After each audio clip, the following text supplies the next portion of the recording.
Assalamualaikum warahmatullahi wabarakatuh. Tim redaksi Berita Aceh TV kembali menyampaikan informasi aktual dan merakyat dari Tanah Rencong dalam program Seputar Aceh. Bersama saya Jufrizal, berikut liputannya.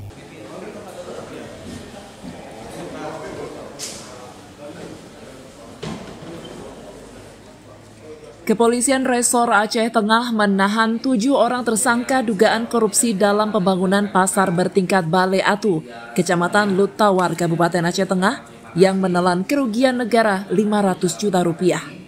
Kepolisian Resor Aceh Tengah melalui Satreskrim Unit Tindak Pidana Korupsi menahan 7 orang tersangka dugaan tindak pidana korupsi dalam pembangunan lanjutan pasar bertingkat Bale Atu, Kecamatan Lut Tawar, Kabupaten Aceh Tengah. Proyek tersebut dibiayai oleh Dinas Perdagangan, Koperasi, dan Usaha Kecil Menengah Aceh Tengah dengan nilai pagu anggaran sebesar 1,69 miliar rupiah dengan sumber dana anggaran pendapatan dan belanja daerah tahun 2018 dengan total kerugian negara mencapai 500 juta rupiah lebih. Kasus ini berproses panjang karena membutuhkan saksi ahli konstruksi dan audit dari BPKP Provinsi serta ahli dari LKPP Republik Indonesia.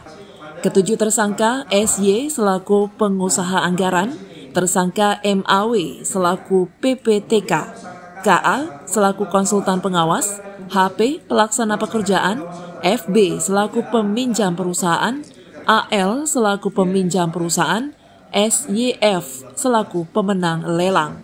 Ketujuh tersangka tersebut dijerat dengan Undang-Undang RI Nomor 31 Tahun 1999 tentang tindak pidana korupsi dengan ancaman kurungan penjara paling singkat 4 tahun dan paling lama 20 tahun penjara.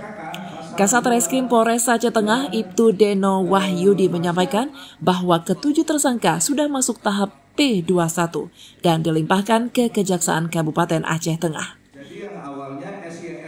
Kita hari ini akan melaksanakan tahap 2 yaitu penyerahan tersangka dan barang bukti ke Kejaksaan Negeri Aceh Tengah sebanyak 7 tersangka seperti yang ada di belakang kami. Nama kegiatan pembangunan lanjutan pasar bertingkat Bale Atu, Kecamatan Lut Tawar, Aceh Tengah. Nilai kontraknya itu 1.697.800.000 rupiah. Nah, bersumber dari APBD tahun 2018 yang dikelola oleh Dinas Desperindak Kabupaten Aceh Tengah. Kerugian negara akibat dari pekerjaan yang telah dilaksanakan ini secara teknis pekerjaan kontrak adanya kerugian volume pekerjaan sesuai negara mengalami kerugian 35% dari pagu itu nilainya 526.324.607 rupiah. Dari Aceh Tengah, Tim Liputan Aceh TV melaporkan.